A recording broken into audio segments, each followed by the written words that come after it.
मैं राजेंद्र चौधरी राज e learning परिवार के अंतर्गत हार्दिक स्वागत और अभिनंदन करता हूं। आपकी दी गई मान सम्मान का आभार प्रकट करता हूं।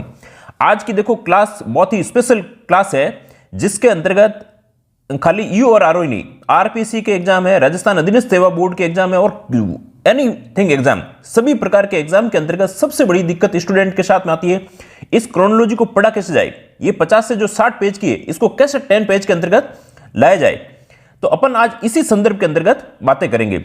ये कक्षा पूरी देखना, इससे आपका ऐसा एक व्यू और ऐसा उत्पन्न हो जाएगा जिससे आप किसी भी चीज को पढ़ते वक्त किस प्रकार से वो चीजों को अपन निकालते हैं, कैसे उनका चयन करते हैं, ये सारी चीजें आ जाएगी। तो अपन ने ली है, अपन ने ये टेस्ट के अंतर्गत भी है, अक्टूबर की क्रोनोलॉजी अपन ने टेस्ट में दे रखी है, तो मैंने सोचा क्यों नहीं अपन अक्टूबर की क्रोनोलॉजी से ही शुरू करें। नवंबर की क्रोनोलॉजी है वो अपन आगे क्लास के अंतर्गत और ले लेंगे। अब बात आती है कि इसको सबसे पहले पढ़ा कैसे जाए। इसको क्रोनोलॉजी को पढ़ने का जो सबसे बेस्ट और सबसे अच्छा मेथड है वो स्टार मेथड है। वो स्टार मेथड के द्वारा अपन पढ़ सकते हैं। ये सारी जो चीजें ली गई है क्रोनोलॉजी के द्वारा ली गई है। आपको इसके अंतर्गत बड़े बड़े डेली के एक घंटे के वीडियो सुनने की करंट अफेयर्स के अंतर्गत जरूरत नहीं होती है। आप यदि मंथली क्रोनोलॉजी लेते हैं और इसको 3 ही घंटे के अंतर्गत क्रोनोलॉजी को पढ़ा जा सकता है, और यदि मैं क्लास लूं तो इसको 3 या 4 घंटे के अंतर्गत आपको पूरी क्रोनोलॉजी पढ़ा दूं, और ये दावे के साथ में किसी भी प्रकार का क्वेश्चन उससे बाहर नहीं जाएगा। इसलिए बहुत ज्यादा इधर उधर की 100 तरह के डेली आप 1 घंटे की क्लास लोगे तो हाउ कैन इज पॉसिबल कि दूसरी चीजें आप कर पाओगे। ये इवन दैट आरपीएससी के एग्जाम ले लो, राजस्थान अधीनस्थ सेवा चयन के बोर्ड ले लो, सभी एग्जाम के लिए ये बहुत ही अच्छी चीज बता रहा हूं। इसको आप अच्छे से देखना, आपको बहुत ही चीजें आपको समझ में आ जाएगा कि इसको पढ़ा कैसे जाए। देखिए आज का जो मोटिवेशन है उसके अंतर्गत इसी क्रोनोलॉजी पे लिया है कि इस प्रकार से इसको स्मार्ट वे से पढ़ा जाए। कहते हैं, सब लोग कहते हैं कि आपको स्मार्ट स्टडी करो, ठीक है, नहीं डंकी वर्क मत करो। तो ये स्मार्ट स्टडी है क्या?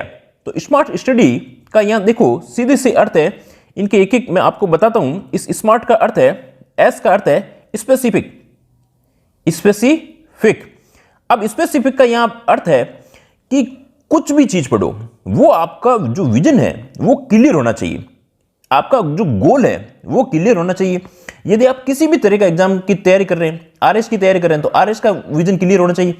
ईओ आरओ की तैयारी कर रहे हैं तो ईओ एंड आरओ का आपका विजन क्लियर होना चाहिए। आपको इसी रिट की तैयारी कर रहे हैं तो रिट का विजन क्लियर होना चाहिए, और स्पेसिफिक होना चाहिए कि सेट ये मेरा गोल है। और अब बात आती है एम का यहां पर सीधा सा अर्थ है मेजरेबल हो, काम कैसा हो, मेजरेबल हो। मेजरेबल का है जो मापने योग्य हो। यदि आप डेली पढ़ रहे हैं, आपको ये पता ही नहीं चल रहा आप कितना कोर्स कर रहे हैं, कितना कोर्स नहीं कर पा रहे हैं, तो एंश्योर करें कि यू कैन मेजर, उसको मेजर कर सकें। जैसे किसी दौड़ के अंतर्गत ये उसको दौड़ करने वाला होता है जो मैराथन वाला है, उसको पता चल जाता है कि 400 मीटर का जो राउंड है वो मैं 1 मिनट और 20 सेकेंड के अंतर्गत कर रहा हूं। तो इससे उसका मेजरमेंट पता चलता है कि इतनी दौड़ होगी तो मैं उस समय के अंतर्गत करूंगा। तो वैसे पढ़ने के अंतर्गत भी दिन के अंतर्गत यदि आप 60 पेज पढ़ते हो तो आपको यह पता चल गया कि 60 पेज से मैं इस प्रकार से पढ़ रहा हूं तो महीने के अंतर्गत, 1.5 महीने के अंतर्गत ये मेरा सिलेबस हो जाएगा। इसी प्रकार का काम करना है। नेक्स्ट चीज ए का मतलब है अचीवेबल। अचीवेबल का मतलब यहां पर यह है कि गोल इस प्रकार का होना चाहिए जिसे आप अचीव कर सकें। ऐसा नहीं कि बिल्कुल स्पेसिफिक नहीं हो, कोई ऐसा बिल्कुल अजीबोगरीब, यदि कोई जैसे अभी इस स्थिति के अंतर्गत है, कोई ऐसा है जैसे अपने टेस्ट सीरीज चल रही है, टेस्ट के अंतर्गत है, किसी के नंबर जैसे मात्र 20 ही आ रहे हैं और एक व्यक्ति के 120 आ रहे हैं, तो वो ऐसा सोचे कि मैं दूसरी बार में 120 लेकर जाऊंगा, तो ये अचीवेबल नहीं है। इसको धीरे धीरे बढ़ाना पड़ेगा। 120 से ये 30 से फिर 40 से करते करते ये फिर 120 पर पहुंच जाएगा और टॉपर बन जाएगा। तो आपके गोल भी किस प्रकार के होने चाहिए, ये अचीवेबल होने चाहिए। नेक्स्ट आर का मतलब है रिलेवेंट। कैसे होने चाहिए? रिलेवेंट होने चाहिए।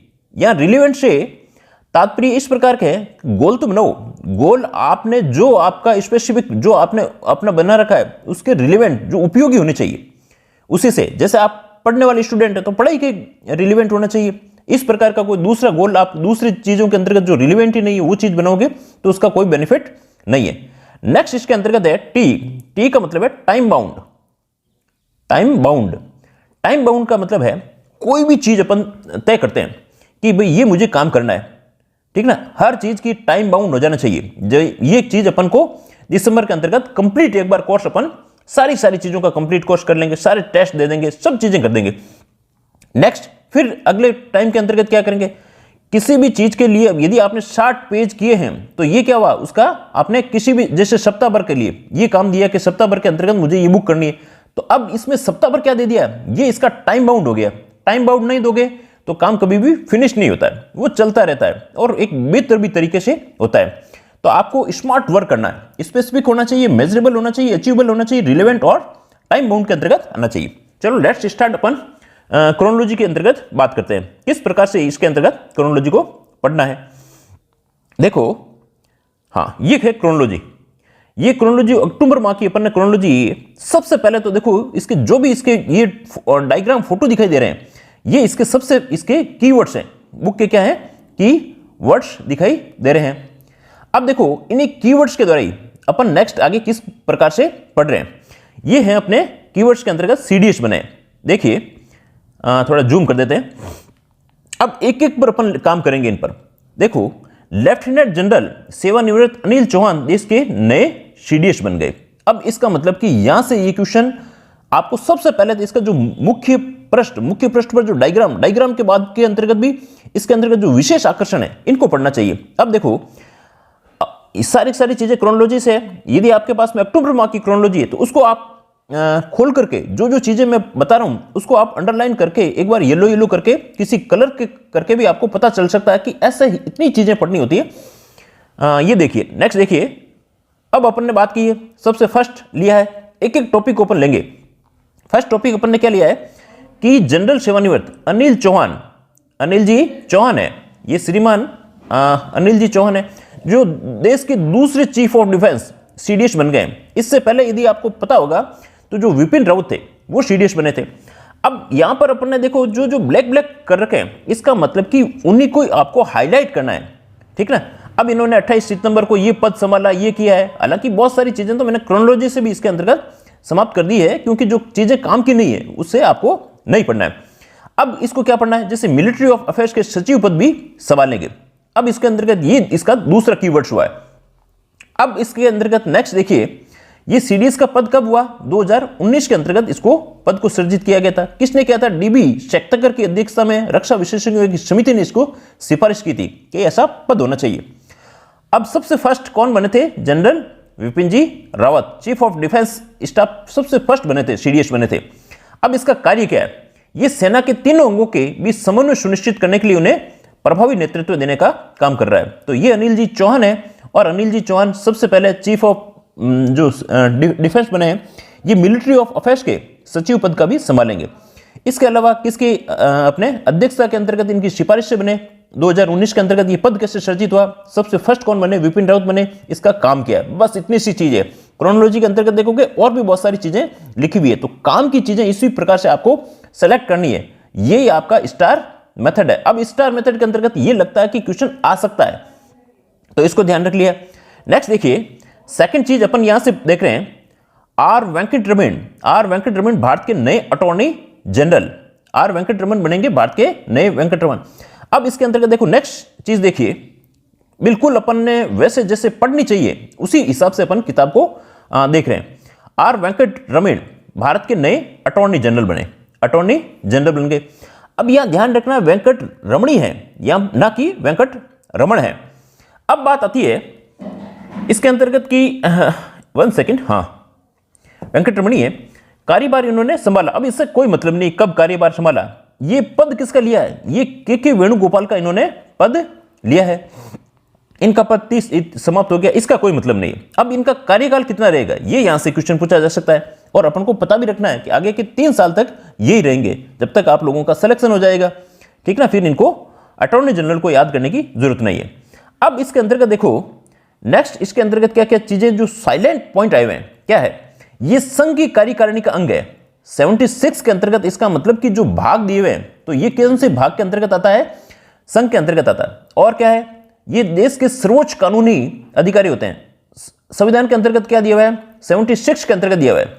राष्ट्रपति द्वारा कैसे बनते हैं, उनकी मंत्रिपरिषद की सलाह पर, ऐसे ही नहीं कि सीधा ही बना दिया जाए, राष्ट्रपति द्वारा मंत्रिपरिषद की सलाह से। बनाता कौन है? राष्ट्रपति बना रहा है। अब सबसे पहले कौन थे? तो माननीय द्विवेदी MC सीतलवाड़ा थे। कौन थे? MC सीतलवाड़ा थे। और इन्होंने अपना सबसे ज्यादा लंबा कार्यकाल 13 वर्ष रहा था। अब देखो, यदि आपने कीवर्ड्स देखे तो कितने से कीवर्ड्स हैं? आर वेंकटरमन, अटॉर्नी जनरल के वेणुगोपाल कृष्णन, कार्यकाल 3 वर्ष, संघ की कार्यकारिणी का अंग, सर्वोच्च कानूनी अधिकारी, अनुच्छेद 76 के अंतर्गत राष्ट्रपति द्वारा मंत्रिपरिषद की सलाह पर पहले माननीय न्यायवादी S सीतलवाड़ी। तो ये इसके जो छोटे छोटे से जो अपन ने अंडरलाइन किए हैं, ये इसके कीवर्ड्स हैं, ये इसके स्टार बिंदु है। इन्हीं को अपन को वापस से जब रिकॉल करते हैं तो इसी चीज को रिकॉल करना है। नेक्स्ट देखिए, सारी चीजें सबसे पहले आपको ये विशेष आकर्षण ही देखना है। और मतलब कि 80 से 90% तो विशेष आकर्षण से क्वेश्चन आ रहे हैं। कितना सा टाइम लगेगा? बहुत ही कम समय लगेगा। और जब आप रिकॉल करना चाहते हैं वापस, तो सीधे ही विशेष आकर्षण से या आपके माइंड के अंतर्गत रिकॉल हो जाएंगे। अब बात आती है मानव विकास सूचकांक 2021-22 की बात करते हैं। नेक्स्ट देखिए, ये आ गया अपने मानव विकास सूचकांक। ये देखिए, मानव विकास सूचकांक संयुक्त राष्ट्र संघ का दिखाई दे रहा है। मानव विकास सूचकांक, ह्यूमन डेवलपमेंट इंडेक्स, UNDP, ये बहुत सारी चीजें तो इसके अंतर्गत आपको डायग्राम से इसीलिए बताई जा रही है कि आपको डायग्राम से भी क्लियर हो जाए। अब बात आती है मानव विकास सूचकांक 2021-22 की। सबसे पहले देखो, मानव विकास सूचकांक को 1990 के अंतर्गत दिया था। 1990 के अंतर्गत एक तो थे पाकिस्तान के अपने महमूब उल हक, और भारत के थे अमर्त्य सेन जो इकोनॉमिस्ट थे। इन दोनों के द्वारा इसको जो मानव विकास सूचकांक दिए जाने की जो परंपरा चलने लगी है। अब बात आती है, ये भी क्यों चली कि पहले सोचते थे कि मानव का विकास खाली धन से है, फिर पता चला कि उसके अंतर्गत एजुकेशन भी होनी चाहिए, उसका स्वास्थ्य भी अच्छा होना चाहिए, तभी उसको अपन पूरा मानव का विकास कह सकते हैं। ये रिपोर्ट जारी की, ठीक है। अब यहां से क्वेश्चन बन रहा है, संयुक्त राष्ट्र विकास कार्यक्रम जारी करता है कौन है? तो ये अपना आता है UNDP। अब इसका सब्जेक्ट क्या है? इसका सब्जेक्ट क्या था? अनिश्चित समय, अव्यवस्थित जिंदगियां, एक बदलती दुनिया में हमारे भविष्य को आकार देना, अनसर्टन टाइम्स, अनसेटल्ड लाइव्स और shaping our futures in a transforming world. अनिश्चित समय, अव्यवस्थित जिंदगियां और एक बदलती दुनिया में हमारे भविष्य का आकार देना। अनिश्चित समय, समय का कोई निश्चित नहीं है, और अव्यवस्थित जिंदगियां कैसी हो रही? अव्यवस्थित होती। एक बदलती दुनिया में हमारे भविष्य को आकार देना, और अपने जीवन के अंतर्गत भी इसी प्रकार से अपन आकार देते हैं। अब वैश्विक SDI है, इसका स्कोर कितना है? 0.732 रहा था। अब इसके अंतर्गत स्विट्जरलैंड है, ये इसके अंतर्गत क्या था? फर्स्ट है। स्विट्जरलैंड का इसके अंतर्गत फर्स्ट स्थान है। सेकंड स्थान किसका है? नॉर्वे का है। थर्ड स्थान किसका है? आइसलैंड का है। तो आपको और अपन को इसमें स्विट्जरलैंड को है जो सबसे फर्स्ट, ये ध्यान रखना है। इसमें फर्स्ट कौन है? अंतिम स्थान किसका है? अपने दक्षिणी सूडान का। कितने इसके नंबर आ रहे हैं? 190वें स्थान पर चार्ट आ रहा है। तो ये जो देश हैं वो कितने हैं? 191 देश हैं। अब भारत का स्थान कौन सा आ रहा है? तो 132वां स्थान आ रहा है। तो आप इतना से याद कर लीजिए, 191 में से 132वीं पोजीशन आ रही है, स्विट्जरलैंड की फर्स्ट आ रही है, अंतिम दक्षिणी सूडान की आ रही है। नेक्स्ट देखिए, आधार। इसका आधार क्या है? ये देखिए, आधार यहां पे भी देख सकते हैं। एक तो नॉलेज, एक तो आता है knowledge, education index, expected years of schooling, school के अंतर्गत कितना समय बिताया, मीन्स ईयर ऑफ स्कूलिंग, उसके मध्य स्कूल के अंतर्गत कितना रहा है, अभी इसको वापस देख लेंगे। GNI इंडेक्स कह रहा है कि यहां पर जो इनकम कितनी है, GNI as a per capita, dollar के अंतर्गत उसका आमदनी कितनी है, डिसेंट स्टैंडर्ड ऑफ लिविंग, उसकी जीवन को स्तर को देखा जाता है। और लॉन्ग एंड हेल्थी लाइफ, इसके अंतर्गत लाइफ एक्सपेक्टेंसी इंडेक्स देखी जाती है और लाइफ एक्सपेक्टेंसी ऑफ बर्थ देखी जाती है। ये सब चीजों के आधार पर ह्यूमन इंडेक्स निकाली जाती है। अभी इधर देखोगे तो और क्लियर चीजें हो जाएगी।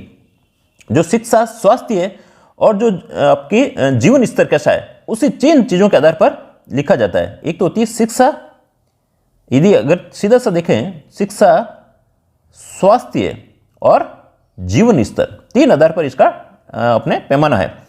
तो अब देखो, ये रिपोर्ट जन्म के समय जीवन की प्रत्याशा कैसी है, जन्म के समय की प्रत्याशा कर रहा है। और स्कूली शिक्षा में औसत वर्ष, अब शिक्षा की बात कर रहा है, और स्कूली शिक्षा में अपेक्षित वर्ष कितने, उसके अपेक्षित औसत वर्ष कितने उसने बिता रहा है और कितने अपेक्षित वर्ष होने चाहिए। और प्रति व्यक्ति सकल राष्ट्रीय आय, ये संकेतकों के आधार पर इस मानव विकास सूचकांक का आंकलन किया जाता है। अब देखो, इसमें भी ब्लैक कर रखे हैं, वही चीजें पढ़नी। 2021-22 में 191 देशों में से 32वां स्थान प्राप्त किया। पहले कितना था? 131वां स्थान था। इसका मतलब अपनी स्थिति अच्छी नहीं है, बुरी हुई है। और 2021-22 में इस सूचकांक में भारत के एसडीए स्कोर 0.6333 रहा है। अब ये कथन और निष्कर्ष वाले क्वेश्चन के अंतर्गत बहुत सारे आते हैं, उसके अंतर्गत दे देंगे आपको 2-3 मानव विकास सूचकांक के अंतर्गत क्या ये उपयुक्त में से कौन सा संगत है, कौन सा संगत नहीं है। तो ये आपको ध्यान रखने हैं, जो ब्लैक अक्षर किए हैं ये इसको पढ़ने का जो तरीका है। अब विभिन्न संकेतकों में भारत की स्थिति क्या है? जन्म के समय जीवन प्रत्याशा ये 67.2 है। जन्म के समय 67.2% ही इसकी जीवन प्रत्याशा है बस बचने की। जो स्कूलिंग अपेक्षित वर्ष कितने हैं? 11.9 है। जबकि औसत वर्ष कितना बिताया जा रहा है? 6.7 है। सकल राष्ट्रीय आय कितनी है? $6,590 के अंतर्गत सकल राष्ट्रीय आय दी हुई है। तो ये चीजें यदि आरएस के मेंस के पर्सपेक्टिव लिखे जाए तो भी इतना सफिशिएंट है, बहुत सारी चीजें इसके अंतर्गत आ गई है। नेक्स्ट देखिए, अब देखो नेक्स्ट देखो, किंग चार्ल्स बने तृतीय बने ब्रिटेन के नए सम्राट। अब ये क्वेश्चन इतना इंपॉर्टेंट नहीं है, इसमें पूरा 2 पेज भरे में क्रोनोलॉजी के अंतर्गत, तो आपको इतना चीज नहीं पढ़नी, आपको सिर्फ इतना सा ध्यान रखना है। ये भी क्यों ध्यान रखना है, ये देखिए किंग जॉन्स तृतीय हैं, इन्होंने जो महारानी एलिजाबेथ 2 के बड़े बेटे हैं, और महारानी एलिजाबेथ के निधन के बाद में अब ये कौन बन गए हैं? वहां के किंग जो राजा बन गए हैं, चार्ल्स तृतीय बन गए। इसके बाद में प्रिंस ऑफ वेल्स रहे, ये पहले प्रिंस ऑफ वेल्स थे, चार्ल्स को अगला किंग घोषित किया गया है। तो सिर्फ इतना ही ध्यान रखना है कि किंग जो चार्ल्स हैं वो तृतीय अब अपने वहां के ब्रिटेन के किंग बन चुके हैं। और इसमें बहुत बड़ा इसका पूरे परिवार को अपन को खुद करके नहीं निकालना है, नहीं उनका कोई आपको पीएचडी करनी है। नेक्स्ट देखिए, वैश्विक वित्तीय केंद्र सूचकांक जारी। वैश्विक वित्तीय केंद्र सूचकांक जारी। अब देखो यहां से आइए, ठीक ना, ये देखिए वैश्विक वित्तीय सूचकांक, ग्लोबल फाइनेंस सेंट्रल इंडेक्स, जो ग्लोबल वित्तीय सूचकांक जारी है। अब इसके अंतर्गत देखा जाए तो ये सबसे फर्स्ट कौन सा आ रहा है? न्यूयॉर्क, फिर लंदन। अब ये है क्या, इसको ये चीज को देखते हुए चलते हैं। वैश्विक वित्तीय केंद्र सूचकांक, वैश्विक वित्तीय सूचकांक ये 32वां संस्करण और 22 सितंबर 2022 को प्रकाशित किया गया। अब विकास इसका कहां पर किया गया है? तो ये शेंजन चीन के अंतर्गत चीन विकास संस्थान, चीन डेवलपमेंट इंस्टीट्यूट और लंदन के येन पार्टनर्स ऑफ लंदन द्वारा विकसित किया गया। अब ये चीज दोनों ध्यान रखनी है, एक तो चीन द्वारा और एक लंदन द्वारा इसका विकास किया गया। शेष मतलब कि जो फाइनेंशियली जो सेंटर्स हैं उनके बारे में बताया गया है, कौन कौन से बड़े बड़े वित्तीय केंद्र के बारे में बताया गया। वित्तीय केंद्र की रेटिंग दी गई है। सबसे बड़ा वित्तीय केंद्र न्यूयॉर्क, फिर लंदन। 2 ही ध्यान रखने, सबसे शीर्ष और सबसे सेकंड, शीर्ष फर्स्ट और सेकंड, कहीं पे ज्यादा जरूरत हो तो थर्ड देख सकते हो, बाकी इसी की जरूरत है। हालांकि ये इतना क्वेश्चन ज्यादा इंपॉर्टेंट नहीं है, तो यहाँ 3 स्टार 5 स्टार लगाने की आवश्यकता इसके अंतर्गत नहीं आती है। नेक्स्ट देखिए, सारी देखो अपन क्रोनोलॉजी को कैसे पढ़ा जाता है उसी के अकॉर्डिंग देख रहे हैं। ये देखिए नेक्स्ट क्वेश्चन है, भारत जापान में 2-2 मंत्री स्तरीय संवाद आ रहा है। भारत जापान के अंतर्गत 2-2 मंत्री स्तरीय संवाद। अब सीधे इसके अंतर्गत आ गए। ये देखो मंत्री स्तरीय संवाद के अंतर्गत ये अपने भारत के रक्षा मंत्री जी हैं, रक्षा मंत्री जी अपने राजनाथ सिंह जी, और इसके अलावा ये हैं अपने एस जयशंकर हैं, जो अपने क्या कहेंगे, अपने रक्षा मंत्री राजनाथ सिंह और विदेश मंत्री एस जयशंकर हैं। तो विदेश मंत्री और रक्षा मंत्री ये दोनों आपस में मिलते हैं, इनके भी 2 विदेश मंत्री और रक्षा मंत्री, इनके भी विदेश मंत्री और रक्षा मंत्री आपस में, इसीलिए इस वार्ता को क्या कहा जाता है? 2+2 कहा जाता है। हालांकि ऐसी पहले भी वार्ताएं हो रखी है और भी कई देशों के साथ में वार्ताएं होती है, उनकी भी अपन चर्चा करेंगे। देखो हाल ही का ध्यान रखना, ये जरूर ध्यान रखना, भारत और जापान में 2+2 क्या है? 2+2 मंत्री स्तरीय संवाद। भारत और जापान के बीच 2+2 मंत्री स्तरीय वार्ता जापान की राजधानी टोक्यो के अंतर्गत हुई। ये इसका कीवर्ड्स है। अब वार्ता का उद्देश्य ये जरूर ध्यान रखना भाई, यदि किसी को भी मेंस पर्सपेक्टिव लिखना है तब तो जरूर ध्यान रखना है, उद्देश्य तो उसके अंतर्गत आना ही चाहिए।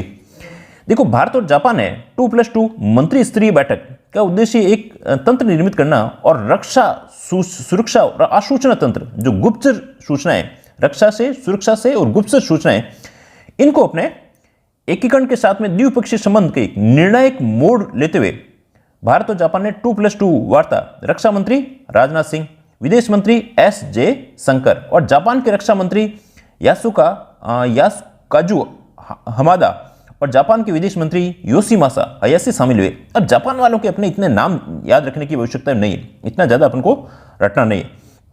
अब वार्ता के जो मुद्दे क्या रहे थे, एक तो रहे थे कि कोविड-19 महामारी के और चल रहे संघर्षों में गंभीर घटनाक्रम और नई चुनौतियों के रूप में चिन्हित करते हुए इनके समाधान की आवश्यकताओं को रेखांकित किया गया था। नेक्स्ट देखिए, इसी के अंतर्गत अभी यही चल रहा है, 2+2 ही चल रहा है। दोनों धर्मों के धर्म अभिभावक, अभी भी ये प्रोग्राम चल रहा है, धर्म अभिभावक, दोनों के धर्म इधर अभिभावक गार्जियन चाहते हैं। जीमैक्स, जापान और इनके बीच में जो युद्धाभ्यास और ये चलता है। मालाबार, ये भी इनके साथ में चल रहा है। द्विपक्षीय तथा बहुपक्षीय अभ्यास जारी रखने के लिए अपनी प्रतिबद्धता व्यक्त की। इन्होंने आपस में बात की 2+2 के अंतर्गत कि जो अपने पहले के काम चल रहे हैं वो चलते रहेंगे। और मार्च 2022 में ये भी किसके साथ में मिलन हुआ है, ये भी अपने जापान के साथ के दौरान। आपूर्ति और रक्षा, आपूर्ति, सप्लाई और जो सेवा है, सर्विस समझौते के प्रावधान का संचालन स्वागत किया गया। अब बात आती है नेक्स्ट, इसकी जो पृष्ठभूमि है, अपन किसकी पृष्ठभूमि देख रहे हैं, 2+2 की, बहुत ही ज्यादा कंसाइज किया हुआ है। यदि आप उसके अंतर्गत क्रोनोलॉजी के अंतर्गत देखोगे तो उसमें से भी जो काम की चीज है उसको कंसाइज किया है, और उसी में से भी ब्लैक उन्हीं को किया है जो और ज्यादा कंसाइज है। तो भारत जापान यात्रा में 2+2 प्रारूप में 30 नवंबर 2019 को इस प्रकार से आयोजन किया गया, और भारत के कुछ देशों के साथ में 2+2 संवाद आयोजन किया जाता है। यहां से क्वेश्चन बनता है, ये इसीलिए ब्लैक कर रखे हैं, अमेरिका, जापान, ऑस्ट्रेलिया और रूस, ये 4 देशों के साथ में इस प्रकार के 2+2 की वार्ताएं होती है। तो यहां से आपको इनको अच्छे से ध्यान रख लेना है। बाकी चीजें इसके अंतर्गत कितनी पैसे की घोषणा की गई, कुछ भी घोषणा की गई, ये यहां से इंपॉर्टेंट नहीं है। तो ये अपन को यहीं तक ध्यान रखना है, बाकी चीजें वैसे लिख रखी है, ठीक है। नेक्स्ट देखो, अब आगे बात, नामीबिया से लाए गए चीतों के प्रधानमंत्री ने कुन्नो नेशनल पार्क छोड़ा। कुन्नो नेशनल पार्क छोड़ दिया। अब देखो किस प्रकार से छोड़ा भाई, छोड़ा क्या, वहां कुन्नो नेशनल पार्क में छोड़ा है, छोड़ा उनको कहीं नहीं है। ये देखिए कुन्नो नेशनल पार्क, ये एंट्री गेट है, स्वागत, प्रवेश द्वार टिकटोली, ये यहां पर आई हुई जगह। अब क्या इसके अंतर्गत देखो, प्रोजेक्ट चीता। प्रोजेक्ट चीता वैसे तो भारत में 1952 के अंतर्गत ही चीतों को क्या है, यहां पे विलुप्त हो गए थे, लुप्त हो गए थे। अफ्रीका के नामीबिया, यहां से ध्यान रखना, अफ्रीका नामीबिया से कितने लाए गए, अभी 8 चीते। कब लाए गए, प्रधानमंत्री मोदी जी के जन्म दिवस पर। इसीलिए बहुत सारे चीजों के अंतर्गत कई लोगों ने ट्वीट करके इनका विरोध भी किया था। कुन्नो नेशनल पार्क श्योपुर जिले में स्थित किया गया है। प्रोजेक्ट चीता जो कि अंतर्मादीपी स्थानांतरण की दुनिया की पहली परियोजना है। ये कैसी है, पहली परियोजना है। अब इसके अंतर्गत क्या आ रहा है, 8 चीतों में 5 मादा नर है, ये ध्यान नहीं रखना कौन सी नर है और कौन सी मादा है। नामकरण, प्रधानमंत्री मोदी जी ने एक मादा चीते का नामकरण भी किया था और उसका नाम आशा। ये यहां से क्वेश्चन बन सकता है, एक का नामकरण क्या है और वो क्या है, आशा है। अब बात आती है, ये यहां से कुछ नहीं, चीता की वर्ष 1952 में भारत में विलुप्त घोषित कर दिया गया था, ये सन ध्यान रखना है। और नामीबिया ने उन्हें वर्ष 2022 की शुरुआत से हस्तांतरित एक समझौते ज्ञापन के तहत भारत लाया गया है। तो यहां से ये क्वेश्चन बन सकते हैं। तो प्रोजेक्ट यदि चीता से तो क्वेश्चन बनेंगे तो नामीबिया का ध्यान रखना, और कुन्नो जो अपने नेशनल पार्क है इसको भी ध्यान रखना है, ये मध्य प्रदेश के श्योपुर जिले के अंतर्गत आया हुआ है। नेक्स्ट देखिए, क्रोनोलॉजी को पूरी अपन इसी प्रकार से, फर्स्ट रीडिंग इसी प्रकार से होती है। प्रधानमंत्री ने किया सेंट्रल विस्टा एवेन्यू का उद्घाटन। ये देखिए इसके अंतर्गत फोटो के अंतर्गत भी दिखाई दे रहा है सेंट्रल, ये तो अपने नेताजी सुभाष चंद्र बोस का कर रहे हैं वैसे, पर इसी के साथ में ये देखिए यहां पर आ रहा है, ये इंडिया गेट वगैरह आ रहा है, ठीक ना, तो इसका उद्घाटन किया था। अब इसके अंतर्गत देखोगे जो राजपथ है उसी राजपथ को सेंट्रल विस्टा कहा गया है ना, तो ये भी अपन को ध्यान रखना है कि सेंट्रल विस्टा क्या है। सेंट्रल विस्टा के अंतर्गत आप देखोगे तो सेंट्रल विस्टा क्यों नाम दिया गया है कि सेंट्रल तो होता है केंद्रीय, विस्टा होता है किसी चीज का परिदृश्य कहते हैं, और एवेन्यू, एवेन्यू कहते हैं मार्ग को। एवेन्यू क्या होता है, मार्ग का नाम होता है। देखो सेंट्रल केंद्रीय, विस्टा होता है परिदृश्य और एवेन्यू होता है मार्ग। तो जो केंद्र के अंतर्गत जो परिदृश्य, जो मार्ग का परिदृश्य, उसका उद्घाटन किया गया। अब सेंट्रल विस्टा किसे कहा गया, सबसे पहले तो ये यहीं से आता है। इंडिया गेट से लेकर के जो राष्ट्रपति भवन है, इंडिया गेट से लेकर के जो राष्ट्रपति भवन तक राजपथ के दोनों ओर क्षेत्र को क्या कहते हैं, सेंट्रल विस्टा कहते हैं। सेंट्रल विस्टा पुनर्विकास परियोजना के सेंट्रल विस्टा एवेन्यू का कार्य पूर्ण हो गया। अब यहां से क्वेश्चन कुछ नहीं है, ये इतना ही ध्यान रखना अपन को, ये इसी का ये स्टार है, यहां से क्वेश्चन देखो बन सकता है भाई, ठीक ना, यहां से क्वेश्चन बन सकता है। दिल्ली के राजपथ और सेंट्रल विस्टा लॉन को रीडेवलपमेंट किया गया, इसका नाम बदलकर अब कर्तव्य पथ कर दिया गया। अब जो राजपथ और जो सेंट्रल विस्टा लॉन था उसको रीडेवलप करके इसका नाम क्या कर दिया है, कर्तव्य पथ कर दिया गया है। जो पहले राजपथ था उसका अब क्या कर दिया है, कर्तव्य पथ कर दिया है। नेक्स्ट देखिए, प्रधानमंत्री नरेंद्र मोदी ने कर्तव्य पथ का उद्घाटन 8 सितंबर 2022 को किया था। यह पूर्ववर्ती सत्ता के प्रतीक राजपथ से हटकर के सार्वजनिक स्वामित्व और सशक्तिकरण के उदाहरण कर्तव्य पथ की ओर बढ़ता है। जो पहले राजपथ था, राजपथ भी एक अलग सा नाम था, हालांकि आजादी के बाद में किया गया था, परंतु कर्तव्य पथ बिल्कुल लोगों के स्वामित्व सशक्तिकरण की बात करता है, खुद की बात कर रहा है। देखो नया अब इसके अंतर्गत बनाया गया, सेंट्रल विस्टा में नया संसद भवन बनाया गया, प्रधानमंत्री और राष्ट्रपति के नए आवास बनाए गए हैं और दफ्तर वगैरह नए बनाए जा रहे हैं। अब प्रोजेक्ट में कितना खर्चा आ रहा है थोड़ा बहुत ध्यान रखो तो रखो, बाकी कोई ऐसी चीज नहीं है। सेंट्रल विस्टा प्रोजेक्ट के तहत विजय चौक से लेकर के इंडिया गेट तक, विजय चौक से लेकर के इंडिया गेट तक के रास्ते में अब कर्तव्य पथ रखा गया। ये यहां से क्वेश्चन बनता है, ये इसी को अपन कहते हैं 5 स्टार, ये स्टार मेथड है। इसका मतलब स्टार को अपन को रिकॉल करते हुए वापस देखेंगे तो खाली स्टार स्टार चीजों को अपन देख सकते हैं। अब ये सड़क किंग्स के वे के नाम से बनी थी, पहले बनी थी तो किंग्स वे सड़क थी, आजादी के बाद इसका नाम राजपथ हो गया था। अब यहां पर क्या बनेंगे, सेंट्रल विस्टा एवेन्यू में हर राज्य के फूड स्टॉल बनेंगे, रेड ग्रेनाइट से बना फुटपाथ बनेगा और चारों ओर हरियाली होगी और wedding zone, parking plot, lot इत्यादि बहुत सारी चीजें इसके अंतर्गत बन रही है। तो ये सेंट्रल विस्टा का उद्घाटन किसके द्वारा किया गया, नरेंद्र जी अपने मोदी जी के द्वारा इस प्रकार का कार्यक्रम किया गया था। नेक्स्ट देखिए, हाँ यहां पर आ जाइए, UNESCO global network of the learning cities में भारत के 3 शहर शामिल हुए हैं। देखो ये यहां से क्वेश्चन आ रहे हैं, सारे के सारे ऊपर हैं। यूनेस्को द्वारा जो global networking of learning cities के अंतर्गत भारत के 3 शहर इसके अंतर्गत आ रहे हैं। कौन कौन से, देखो 3 शहर आ रहे हैं जिनको इसके अंतर्गत शामिल किया गया है। ये देखिए, ये आ रहा है इंडियन सिटीज, एक तो आ रहा है नीलंबूर, अपने त्रिशूर, इन्हें केरला, नीलंबूर और त्रिशूर तो कहां आ रहे हैं, ये केरला के अंतर्गत आ रहे हैं। और जो वारंगल है वो कहां आ रहा है, तेलंगाना के अंतर्गत। और have join the UNESCO global network learning cities, इनके यूनेस्को के अंतर्गत जो नेटवर्क लर्निंग सिटीज है, भारत के पहले 3 शहर हैं, तो इनको अपन को बहुत अच्छे से याद होने चाहिए। नीलंबूर और त्रिशूर ये तो है केरला के अंतर्गत, वारंगल आया हुआ अपने तेलंगाना के अंतर्गत आया हुआ। अब देखिए, भारत के 3 शहरों ने विश्व के 44 देशों के 77 शहरों को इस वर्ष 2022 में UNESCO global network of learning cities सूची में 5 सितंबर 2022 को, अभी की बात है। केरल के 2 शहर, एक तो त्रिशूर और नीलंबूर, तेलंगाना का वारंगल, अपन ने इनको जो ब्लैक किया है वही आपका स्टार है। यहां पर देखो, इसको 5 स्टार क्वेश्चन लगा दीजिए, ये यहां से क्वेश्चन बन सकता है। ठीक है, नीलंबूर क्या है, केरल का एक प्रसिद्ध इको टूरिज्म डेस्टिनेशन है। इको टूरिज्म डेस्टिनेशन कौन सा है, नीलंबूर है। और ग्रामीण और शहरी रहन सहन को मिश्रित रूप से देखा गया है, तो ये ध्यान रखना है कि ये एक इको टूरिज्म डेस्टिनेशन है, ये भी साथ में ध्यान रखना है। त्रिशूर क्या है, ये केरल की सांस्कृतिक राजधानी है, केरल की क्या है, सांस्कृतिक राजधानी भी कहा जाता है और शैक्षणिक अनुसंधान का एक महत्वपूर्ण केंद्र है, विशेष रूप से स्वर्ण कला आभूषण उद्योग के रूप में जाना जाता है। अब यदि कोई आरएस का एग्जाम दे रहा है तो उसके हिसाब से तो ये मेंस के अंतर्गत बिल्कुल इस प्रकार से आएंगे। नीलंबूर, इसके बारे में 20 शब्द से लिखिए, त्रिशूर 20 शब्दों में, वारंगल 30 शब्दों के अंतर्गत, 20 शब्दों के अंतर्गत सॉरी, तो सांस्कृतिक राजधानी, शैक्षणिक अनुसंधान संस्थान और विशेष रूप से स्वर्ण कला आभूषण उद्योगों के लिए प्रसिद्ध है। ये दोनों चीजें आ गई, नीलंबूर और त्रिशूर तो केरल के अंतर्गत और वारंगल है जो तेलंगाना के अंतर्गत आया हुआ है। सांस्कृतिक विरासत शैल है और राज्य का एक पर्यटन स्थल भी आया हुआ है। तो ये यहां से क्वेश्चन बन जाते हैं।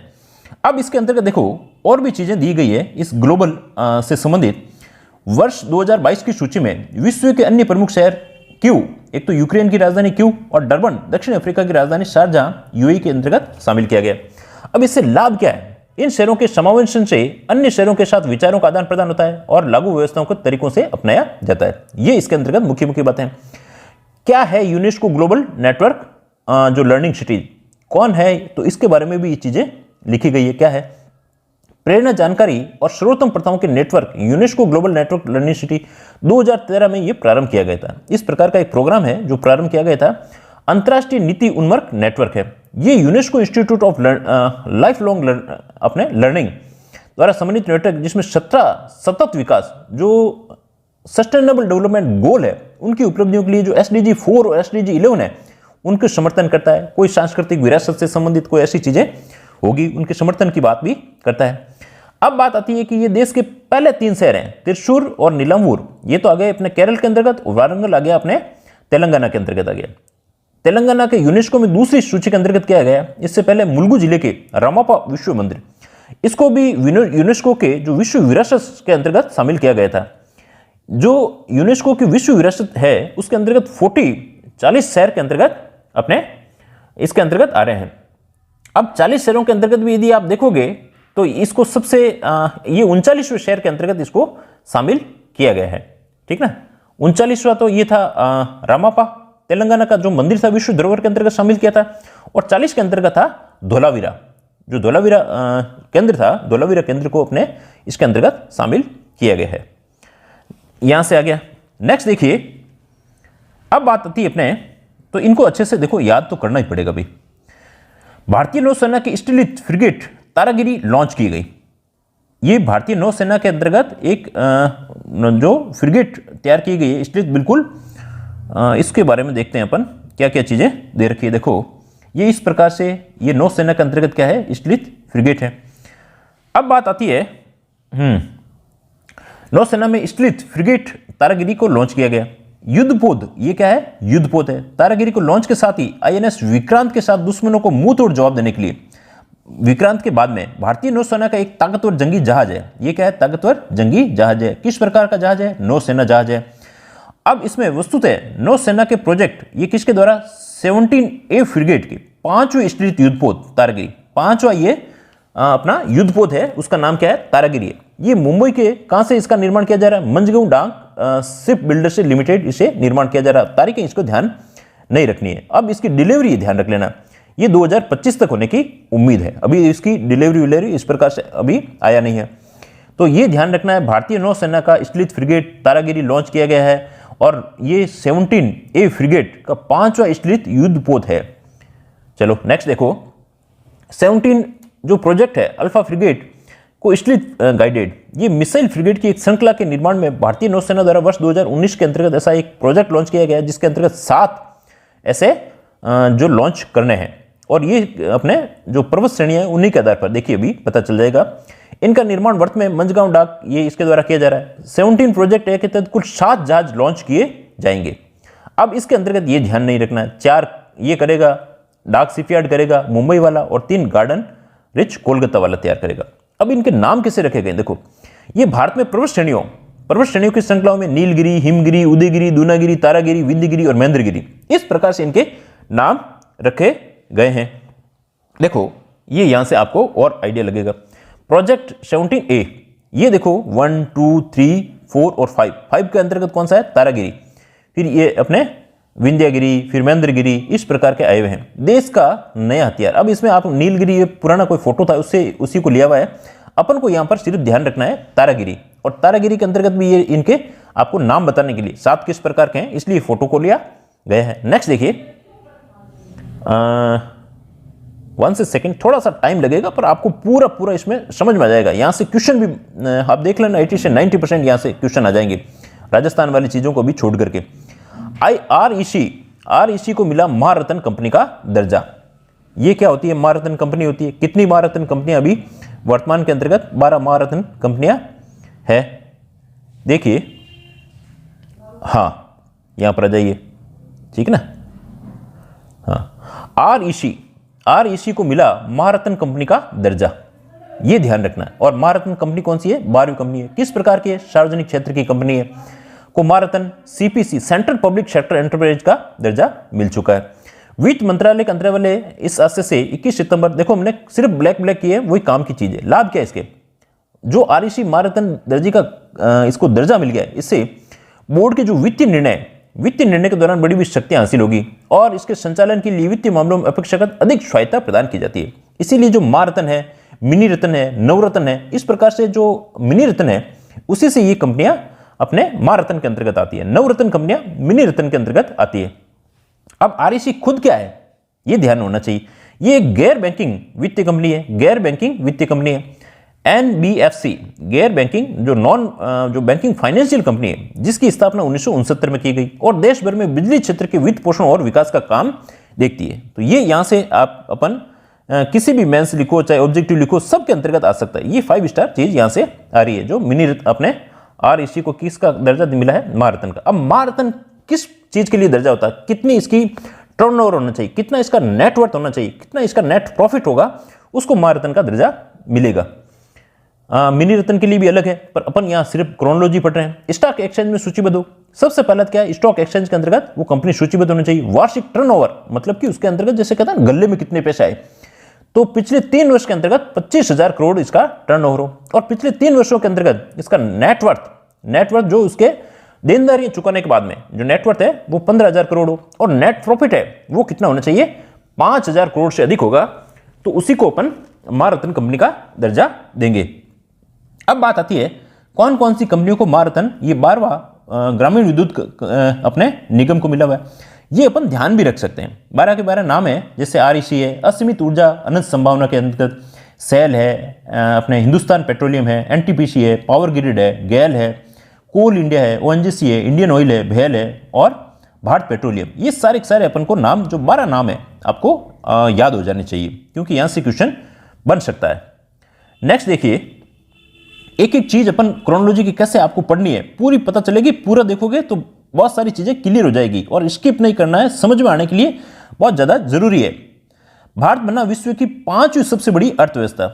भाई पहले कौन सी था, तब 5वीं बना है, तो यहां से क्वेश्चन सीधा बन रहा है। पहले इसका मतलब 6ठी अर्थव्यवस्था था, अब कितना बन गया है, 5वीं। ये अपने ब्रिटेन को पीछे छोड़ते हुए इस प्रकार के आगे बढ़ गए हैं। देखो, ब्रिटेन को पछाड़कर दुनिया की 5वीं सबसे बड़ी अर्थव्यवस्था बना। क्वेश्चन तो सिर्फ इतने से ही बन जाएगा, यही से बात आ रही है। जो ब्लैक किया है, ये चीज ध्यान रखनी है। और वर्ष 2022 के अंत में भारत का निर्यात 750 अरब डॉलर रहने का अनुमान है। अब इसके अंतर्गत ब्रिटेन को ये छोड़ करके ब्रिटेन खुद 5वें पर आ गया है, और आगे रिकॉर्ड अगस्त माह के 17% बढ़ा है। तो ये चीज अपन को जो ब्लैक की हुई है, ये असली में पढ़ने का तरीका। तो सबसे फर्स्ट अमेरिका है, फिर चीन है, फिर जापान है, फिर जर्मनी है, जे, और फिर अमेरिका, चीन, जापान, जर्मनी और भारत। ये सोर्स कहाँ के हैं, IMF के सोर्स के द्वारा अपने लिया गया है। अंतर्राष्ट्रीय मुद्रा कोष IMF के आंकड़ों के अनुसार 1 दशक पहले तक भारत बड़ी अर्थव्यवस्थाओं के मामले में 11वें पायदान पर था। 1 दशक, 10 साल पहले कितने स्थान पर था, 11वें स्थान पर था। ब्रिटेन 5वें स्थान पर था, जो ब्रिटेन तो 6ठे पे चला गया, और भारत पहुंचते पहुंचते कहां पहुंच गया है, 5वें पे पहुंच गया है। और ब्रिटेन तेज महंगाई और मंदी के खतरे का सामना, जो एग्जिट हो गया उसके, ब्रेग्जिट वगैरह से, उससे बहुत सारे कारणों से ये पिछड़ रहा है। ये स्थिति 2024 तक रहेगी। SBI जो अपना बैंक है, स्टेट बैंक ऑफ इंडिया, इसने इकोनॉमिक रिसर्च एक डिपार्टमेंट है, उसके अनुसार 2029 तक भारत 3री सबसे बड़ी अर्थव्यवस्था हो जाएगा।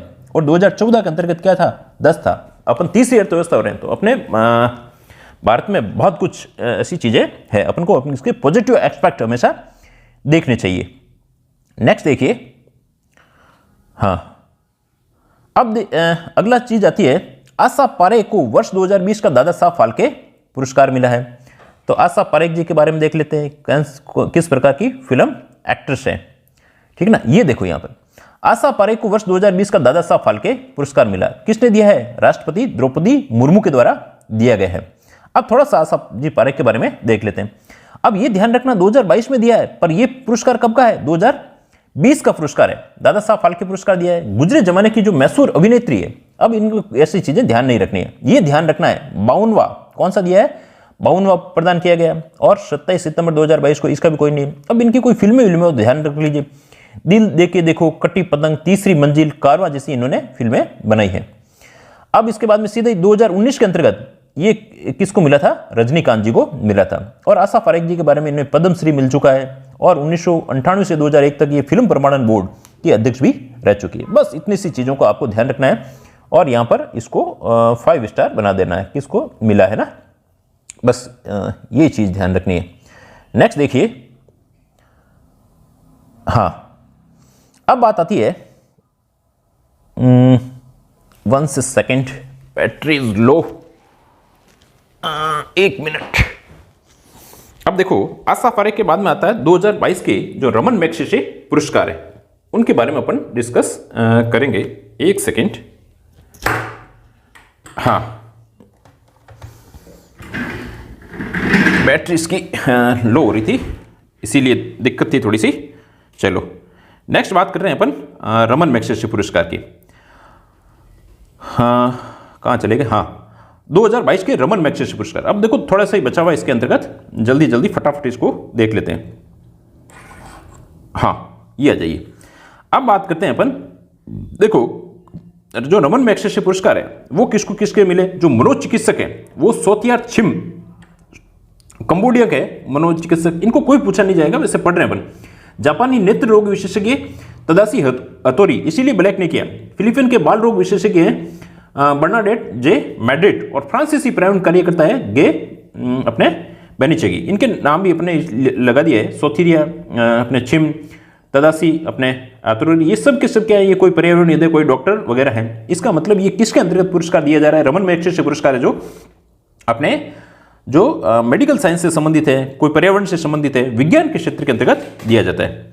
नेक्स्ट देखिए, इसी के अंतर्गत जो क्वेश्चन बनने वाला क्वेश्चन है वो मैं बताता हूं आपको। अपने जो हिंदुस्तान के हैं उन्होंने जो मैग्सेसे पुरस्कार नहीं लिया है। देखो वर्ष 2022 के अंतर्गत रमन मैग्सेसे पुरस्कार, अब ये 31 अगस्त 2000 इसकी तारीखें वारीखें कुछ भी आपको ध्यान नहीं रखनी है। ये दिया जाता है वैसे फिलीपींस के जो पूर्व राष्ट्रपति थे उनकी याद के अंतर्गत दिया जाता है। और ये जो पुरस्कार हैं कौन से संस्करण के थे ये ध्यान रखना है, ये 64वें संस्करण के थे। और अपने जो भारत के कम्युनिस्ट पार्टी के वरिष्ठ नेता है केरल के पूर्व स्वास्थ्य मंत्री के सैलजा को मैग्सेसे फाउंडेशन ने 2022 के अंतर्गत इनको पुरस्कार दिया, पर इन्होंने लेने से इनकार कर दिया था। क्यों? क्योंकि इन्होंने जब निफा और जो कोविड के कहर के अंतर्गत अपनी प्रतिबद्धता से सेवा की तो 64वें मैग्सेसे अवार्ड में चुना गया था, पर इन्होंने कहा यह सामूहिक काम था, मैं इस पुरस्कार के लिए नहीं आऊंगा। तो इनका नाम जरूर ध्यान रखना है, जो के सैलजा है, किन्होंने रमन मैग्सेसे पुरस्कार से इनकार कर दिया था, किन्होंने मना कर दिया था सामूहिक बता करके, तो के सैलजा जी का नाम ध्यान रखना है। नेक्स्ट देखिए, अब इसके अंतर्गत ध्यान रखना है स्वाति पीरामल को फ्रांस का सर्वोच्च नागरिक पुरस्कार मिला है। स्वाति पीरामल को अपना फ्रांस का सर्वोच्च पुरस्कार मिला है। तो एक मिनट फटाफट देख लीजिए, ये है स्वाति पीरामल जी, ये अपने बिजनेसमैन है और इन्होंने साइंस के अंतर्गत भी खूब काम किए हैं। स्वाति पीरामल को फ्रांस का सर्वोच्च पुरस्कार, ये फ्रांस की आई हुई लेडी, इन्होंने मुंबई में आकर के इस प्रकार का ये पुरस्कार प्रदान किया है। थोड़ा सा इनके बारे में डिटेल देख लीजिए। स्वाति पीरामल को फ्रांस का सर्वोच्च नागरिक पुरस्कार मिला है। प्रमुख वैज्ञानिक और उद्योगपति, ये क्या है, वैज्ञानिक और उद्योगपति। स्वाति पीरामल के कारोबार और उनके उद्योग विज्ञान क्षेत्र में, चिकित्सा क्षेत्र में उन्होंने योगदान दिया है, इसीलिए ये ध्यान रखना है knight of the legion of the honour से सम्मानित किया गया। ये कहां का पुरस्कार है? फ्रांस का पुरस्कार है। किस लिए दिया गया? तो इन्होंने नवाचार, नई दवाएं, सार्वजनिक स्वास्थ्य और उनके योगदान में कई लोगों के जीवन की प्रभावित किया है। ये बात यहां से क्वेश्चन पुट होता है। अब ये क्वेश्चन अपन ने हाईलाइट जरूर किया है, लेकिन इसको चीजों को आपको सिर्फ देख लेनी है। यूरोप और विदेशी मामलों के फ्रांसीसी मंत्री कैथरीन कोलाना ने ये मुंबई में आकर के प्रदान किया था। ये पूछ सकते हैं ये इन्हें फ्रांस के अंतर्गत पुरस्कार मिला? नहीं, ये ध्यान रखना है, ये मुंबई के अंतर्गत पुरस्कार मिला है। और दोनों देशों के संबंध में मजबूती लाने के लिए फ्रांस के राष्ट्रपति इमैनुअल मैक्रों को सम्मानित किया गया है। नेक्स्ट देखिए, भारत में उच्च रक्तचाप नियंत्रण पहल को संयुक्त राष्ट्र का पुरस्कार मिला है। भारत के उच्च रक्तचाप नियंत्रण पहल को जो ISCI है उसको किस प्रकार का संयुक्त राष्ट्र पुरस्कार प्रदान किया गया है? तो 1 से मिनट के अंतर्गत देख लीजिए फटाफट। हाँ, ये आ गया ना। भारतीय उच्च रक्तचाप जो हाई ब्लड प्रेशर होता है उसकी पहल के लिए संयुक्त राष्ट्र पुरस्कार भारत के उच्च नियंत्रण पहल को दिया गया है। कब दिया गया? 21 सितंबर को, और न्यूयॉर्क में आयोजित संयुक्त राष्ट्र महासभा किसके द्वारा दिया गया? संयुक्त राष्ट्र महासभा द्वारा। ये देखिए ISCI, Indian hypertension control initiative national level state of consultant meeting. इस मीटिंग के अंतर्गत 2022 में यूएनए के इंटर एजेंसी टास्क फोर्स द्वारा, एक तो कौन थी? यूएसए की इंटर टास्क एजेंसी फोर्स, और प्राथमिक स्वास्थ्य WHO के स्पेशल प्रोग्राम के द्वारा इसको पुरस्कार दिया गया है। अब ये पुरस्कार के अंतर्गत और चीजें थोड़ी सी देख लीजिए जो किस प्रकार से हाइपरटेंशन के अंतर्गत दिया जाता है। ये एक तो इसका काम क्या है? गैर संक्रमणीय रोगों के रोकने के नियंत्रण करता है। एकीकृत जन केंद्रित प्राथमिक देखभाल प्रदान करने के लिए भारत के उत्कृष्ट प्रतिबद्धता के लिए कार्रवाई के लिए मान्यता देता है। अब इसके अलावा भारत के उच्च रक्तचाप नियंत्रण पहल ये कब से शुरू किया गया? 2017 से, और ये स्वास्थ्य और परिवार कल्याण मंत्रालय, भारतीय चिकित्सा अनुसंधान जो ICMR है, और राज्य सरकार और विश्व स्वास्थ्य संगठन के भारतीय सहयोग संस्था है, इसके द्वारा दिया जाता है। जो ब्लैक कर रखे हैं वही अपने स्टार है, हालांकि इतना ज्यादा इंपॉर्टेंट नहीं है, फिर भी इसको थोड़ा सा ध्यान रख सकते हैं। अब देखो नेक्स्ट आ रहा है, इसके बाद में अब आ गया अपने अमेरिकी ओपन 2022। अमेरिकी ओपन के अंतर्गत क्या ध्यान रखना आपको, ये देखिए अमेरिकी ओपन ये 4 अपने ग्रैंड स्लैम होते हैं। अपने अमेरिकी ओपन के अंतर्गत देखोगे आप, फ्रेंच ओपन होता है, ऑस्ट्रेलियाई ओपन होता है, विंबलडन होता है, इसी के द्वारा जो सबसे लास्ट के अंतर्गत होता है वो अमेरिकी ओपन 2022 है। अब इस अमेरिकी ओपन के अंतर्गत देखोगे तो सबसे पहले आयोजन स्थल अमेरिका के अंतर्गत न्यूयॉर्क हो गया। अब इसके अलावा देखो तो ये ध्यान रख लीजिए खाली 142वें श्रेणी का था। अब इसके अंतर्गत जो पुरुष वर्ग है, इतना ही ध्यान रखना है, पुरुष वर्ग के अंतर्गत स्पेन के जो कार्लोस अल्काराज गाफिया है, तो ये ध्यान रखना है ये पुरुष वर्ग के हैं और स्पेन के कार्लोस अल्काराज गाफिया को ये अपने प्रदान किया गया है।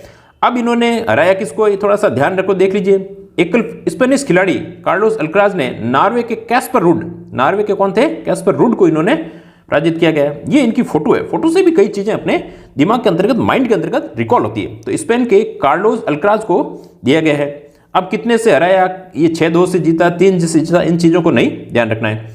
इनमें सिर्फ अपन को एकल का पुरुष और महिला का ध्यान रखना है। मिश्रित के अंतर्गत यदि कोई भारत का होता है तब अपन ध्यान रखते हैं, अदरवाइज याद रखने की आवश्यकता नहीं है। महिलाओं के एकल में पोलैंड की ईगा स्विएतेक को दिया गया है। अब इसके अलावा ये है कहां की, पोलैंड की, ये है ईगा स्विएतेक।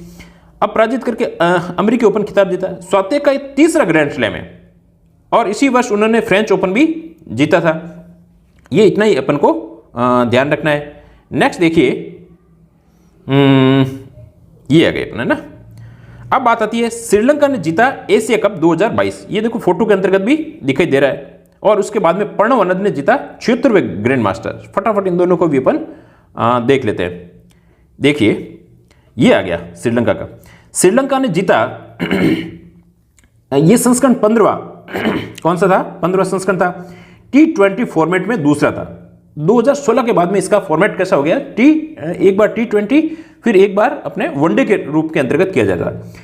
एशियाई क्रिकेट परिषद आयोजन में 27 अगस्त ये हुआ, इसका कोई मतलब नहीं है। आयोजन स्थल कौन सा था, दुबई, जो संयुक्त राज्य अमेरिका के अंतर्गत था। क्रिकेट फॉर्मेट में T20 इंटरनेशनल प्लस प्रतिभागी इसके अंतर्गत कितनी थी, 6। अफगानिस्तान, बांग्लादेश, भारत, पाकिस्तान, श्रीलंका और हांगकांग। ये थोड़ा सा ध्यान रख लीजिए। कुल मैच 13 खेले गए थे और विजेता श्रीलंका और उप विजेता कौन थी, पाकिस्तान थी। और इसमें जो श्रीलंका ने जीता है 6ठी बार जीता है। भारत इससे भी ज्यादा जीत चुका है, 7वीं बार ये एशिया कप अपने जीत चुका है। अब इसमें थोड़ी सी बातें, इनको भी ध्यान रख लीजिए। प्लेयर ऑफ द सीरीज कौन थे, तो वानुदी जो हसरंगा है ये श्रीलंका के अंतर्गत प्लेयर ऑफ द सीरीज थे। अब इनके कप्तान कौन थे, पाकिस्तान के बाबर आजम थे और श्रीलंका के कप्तान दासून थे। यहां पर अपने विराट कोहली ने भी शतक जमाया था, इतना ध्यान रख लीजिए, और कोई विशेष काम किया नहीं। ये कब से प्रति 2 वर्ष के अंतर्गत आयोजित किए जाते हैं और वर्ष 2016 से पहले तक ये टूर्नामेंट वनडे फॉर्मेट के अंतर्गत खेला जाता था। अब वनडे और T20 फॉर्मेट के अंतर्गत ये रोटेशन के आधार पर खेला जाता है। एक बार वनडे, एक बार T20 के अंतर्गत खेला जाता है। T20 फॉर्मेट का जो सबसे पहले हुआ था 2016 के अंतर्गत हुआ था। अब इसके अंतर्गत बाकी चीजों को ध्यान नहीं रखना है, अपन को सिर्फ ये ध्यान रखना है भारत ने सबसे ज्यादा 7 बार ये खिताब जीता और पाकिस्तान ने भी खिताब 2 बार जीता, इसका कोई मतलब नहीं है। अब बात आती है प्रणव आनंद की। प्रणव आनंद क्या बने, 76वें ग्रैंड मास्टर बन गए हैं।